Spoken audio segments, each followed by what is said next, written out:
April 25, 2015, after days of peaceful demonstrations over the death of Freddie Gray, Baltimore begins to boil. Over the next week, the city is rocked by the worst unrest since the 1960s. The police have been able to finally work their way down towards the CVS, but unfortunately the damage is done now. Under fire, Baltimore police call for backup from across the region. Among the first to respond, specially trained officers from Montgomery County. In my nearly 40 years as a police officer, I will tell you that that was as intense and as dangerous a situation at times than I've ever seen. In all, nearly 200 law enforcement personnel from Montgomery County responded, protecting life and property, very often pelted with bottles, rocks, and bricks.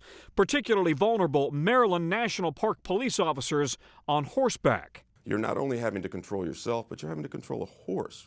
And our horses were able to withstand it, and both our officers were able to withstand it. And as any type of emergency vehicle drives by, they end up pelting it with rocks. All of it viewed live around the world.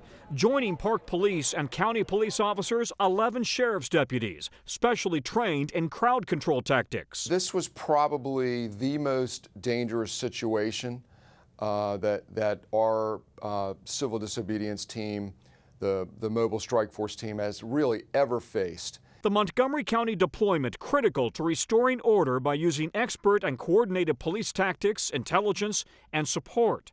Finally, after days of anger and violence amid a heavy police presence, Baltimore finally settled down. They stood their ground. They protected the law-abiding demonstrators. They stayed there to make sure that the city remained as safe as it could and the people remained as safe as they could.